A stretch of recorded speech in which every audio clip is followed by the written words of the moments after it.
जय हिंद। कैसे हैं आप? एक बार फिर आपके अपने चैनल गुरु गंगा में आपका हार्दिक स्वागत है। आज के वीडियो में हम लोग विश्व के प्रमुख घास के मैदानों के बारे में सीखेंगे।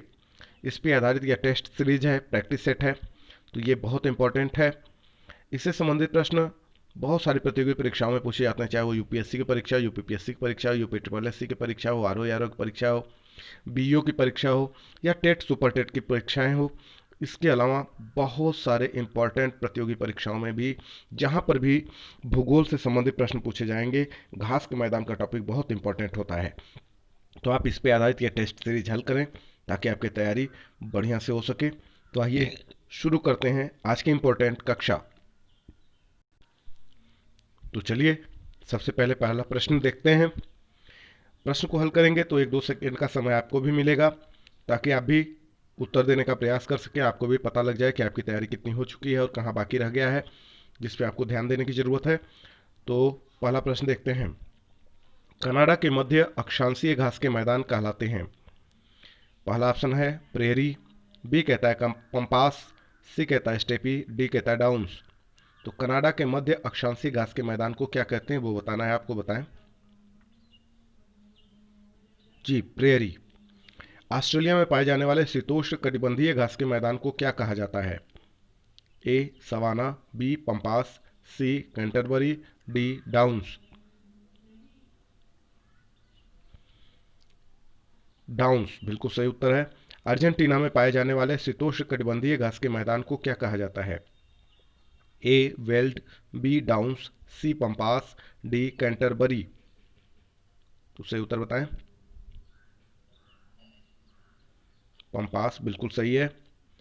दक्षिण अफ्रीका में पाए जाने वाले शीतोष्ण कटिबंधीय घास भूमियों को क्या कहा जाता है?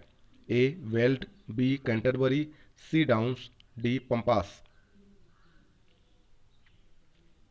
वेल्ड पहला बिल्कुल सही है।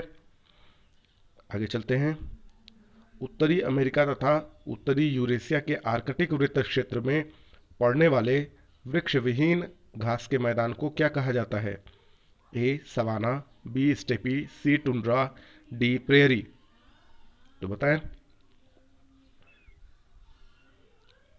इस घास के मैदान को कहा जाता है स्टेपी। स्टेपी कहा जाता है। ये बहुत इंपॉर्टेंट है, इससे संबंधित प्रश्न ये कई बार आ चुके हैं, तो ये पूरा का पूरा वीडियो बहुत इंपॉर्टेंट होने वाला है।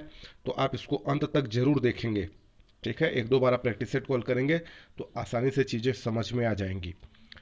अगला है सवाना घास भूमियाँ पाई जाती हैं। घास भूमियाँ मतलब घास के मैदान।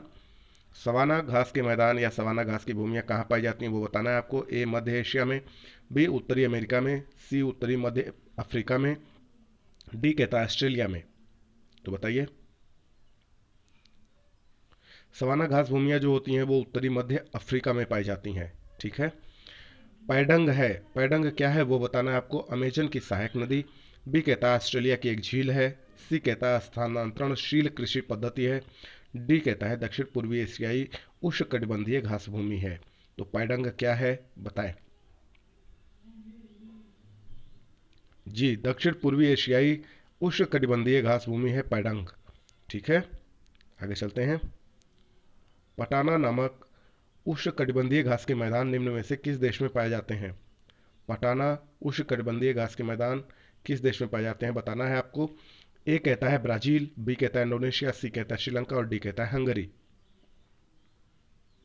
तो देखिए, ये जो पटाना है ये श्रीलंका में पाए जाते हैं। ये घास के मैदान कहाँ पाए जाते हैं? श्रीलंका में पाए जाते हैं। वेनेजुएला स्थित उष्णकटिबंधीय घास के मैदान को क्या कहा जाता है? ए लानोज, बी कैंपोस, सी पार्कलैंड और डी सवाना। तो बताइए। वेनेजुएला के जो उष्णकटिबंधीय घास के मैदान है वो कहलाते हैं लानोज। क्या कहलाते हैं? लानोज। अमेजन नदी के दक्षिण में स्थित ब्राजील के मैदानी क्षेत्र में पाए जाने वाले उष्णकटिबंधीय घास भूमियों को किस नाम से जाना जाता है? ए लानोज, बी कैंपोस, सी पार्कलैंड और डी सवाना। तो इन्हें कहा जाता है कैंपोस। क्या कहा जाता है? कैंपोस। अगला प्रश्न देख लीजिए। निम्न में से उष्णकटिबंधीय घास के मैदान हैं। निम्नलिखित में से उष्णकटिबंधीय घास के मैदान हैं, कौन कौन है वो आपको बताना है। एक दिया हुआ है कैंपोस, दो दिया है पंपास, 3 कहता है सवाना और डी कहता है 4 कहता है स्टेपी। तो इन चारों में से उष्णकटिबंधीय घास के मैदानों के बारे में बताना है। ऑप्शन है आपके सामने ए 1 और 4, बी 1 और 3, सी 2 एवं 3, डी कहता है 1 एवं 2। तो इसमें से क्या सही है वो आपको बताना है। तो बताइए। देखिए कैंपोस और सवाना ये 2 उष्णकटिबंधीय घास के मैदान हैं। इनमें से तो 1 और 3 सही है।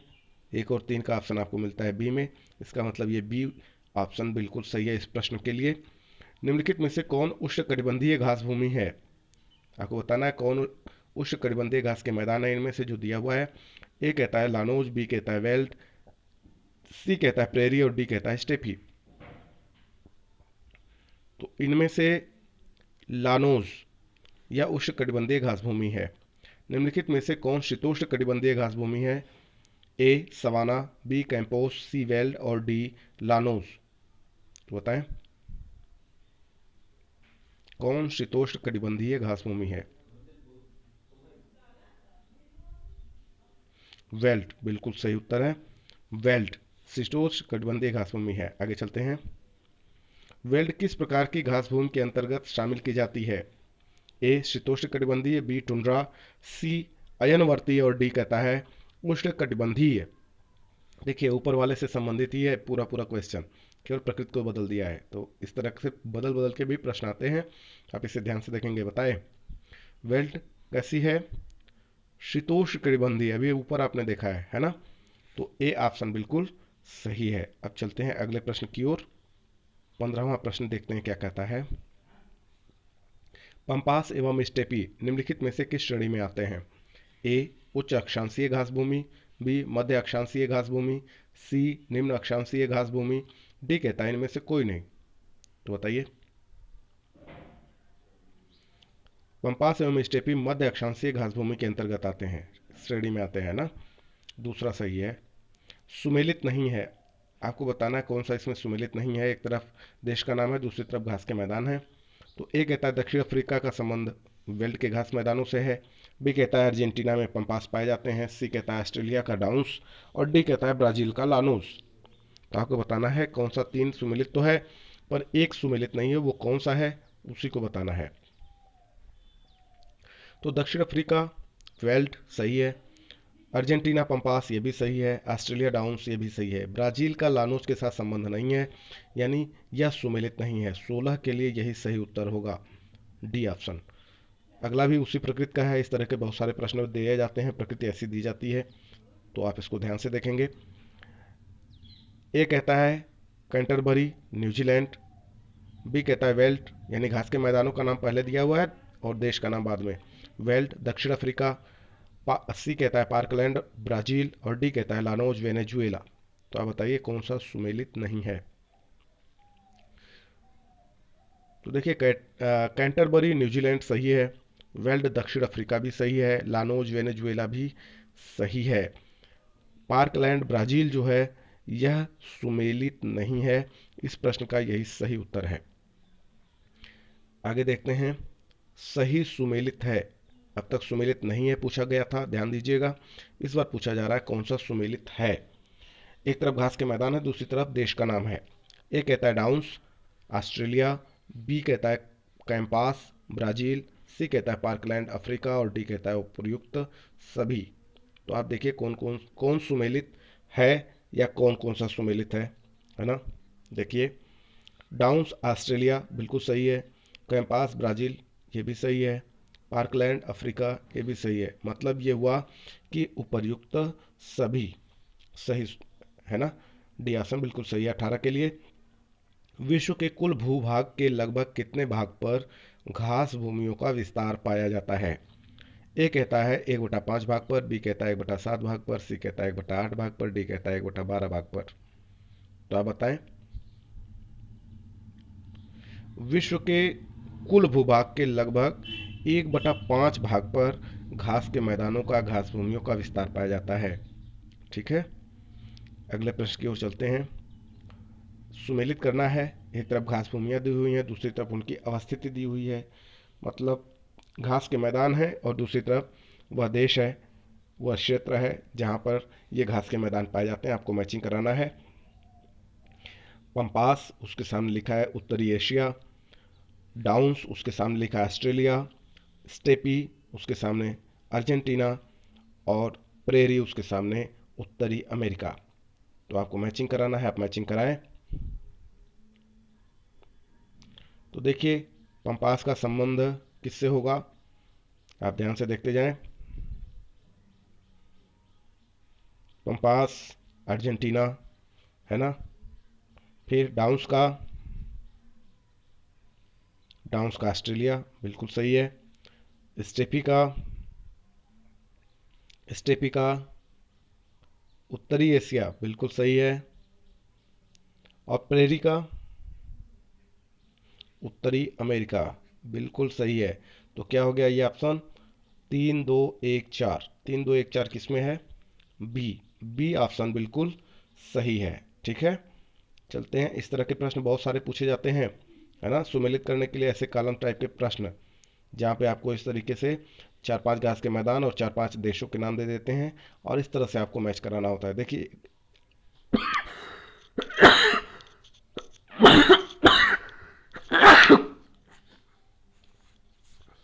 सॉरी,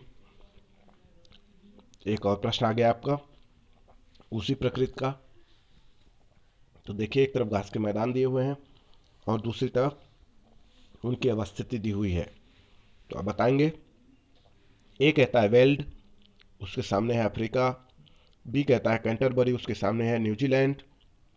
सी कहता है लानूच, उसके सामने है वेनेजुएला। और डी कहता है कैंपास, उसके सामने है ब्राजील। तो आपको सुमेलित करना है तो करें, मैचिंग कराएं। आप ध्यान से अगर देखेंगे तो ये ऑलरेडी सुमेलित आपको लग रहा होगा, है ना। देखिए वेल्ट अफ्रीका, कैंटरबरी न्यूजीलैंड में ही है, लानोस जो घास भूमि है वो वेनेजुएला संबंधित है और कैंपास ब्राजील से संबंधित है। मतलब 1 2 3 4 किस में है, ए ऑप्शन बिल्कुल सही है। इस प्रश्न के लिए ए ऑप्शन बिल्कुल सही है। आगे चलिए, सवाना घास का मैदान कहाँ है। ए कहता है अफ्रीका में, बी कहता है ऑस्ट्रेलिया में, सी कहता है यूरोप में और डी कहता है उत्तरी अमेरिका में। बहुत सारी प्रतियोगी परीक्षाओं में ये प्रश्न आया हुआ है, तो बहुत इंपॉर्टेंट है, आप ध्यान से देखें, बताएं। जी हाँ, सवाना घास का मैदान अफ्रीका में है। ए ऑप्शन बिल्कुल सही है। किस क्षेत्र के चारागाह को वेल्ड कहा जाता है। A Ireland, B Canada, C Brazil, D दक्षिण अफ्रीका। तो बताएं किस क्षेत्र के चारागाह को वेल्ड कहा जाता है। जी हाँ, दक्षिण अफ्रीका के चारागाह को वेल्ड कहा जाता है। डी ऑप्शन बिल्कुल सही है। तो ये इस वीडियो का आखिरी प्रश्न था। तो यदि यह वीडियो आपको पसंद आता है इसे लाइक जरूर करें, अपने मित्रों में शेयर करना ना भूलें। और इस तरीके के बहुत सारे प्रैक्टिस सेट, भारतीय राज्य व्यवस्था पर आधारित, भारतीय इतिहास पर आधारित, इसके अलावा सामाजिक विज्ञान पर आधारित, इसके साथ साथ विज्ञान पर आधारित, कंप्यूटर पर आधारित, बाल विकास पर आधारित बहुत सारे प्रैक्टिस सेट बने हुए हैं। बहुत सारे अन्य वीडियोज भी बने हुए हैं आपकी परीक्षा के दृष्टिकोण से, सब इंपॉर्टेंट है और सबके लिंक इस वीडियो के डिस्क्रिप्शन बॉक्स में दिए गए हैं। तो यदि आप उसको हल करना चाहते हैं प्रैक्टिस सेट को, या आप अन्य वीडियोज के माध्यम से अपनी तैयारी करना चाहते हैं, तो इस वीडियो के डिस्क्रिप्शन बॉक्स में दिए गए लिंक पर क्लिक करके आप देख सकते हैं, तैयारी कर सकते हैं। और यदि आप चैनल पर नए हैं तो चैनल को सब्सक्राइब करके बेल आइकन को जरूर प्रेस कर दें, ताकि प्रत्येक इंपॉर्टेंट वीडियो की नोटिफिकेशन आपको समय से मिलती रहे। और चलिए फिर मिलते हैं अगले इंपॉर्टेंट वीडियो में, तब तक के लिए आप सभी को जय हिंद।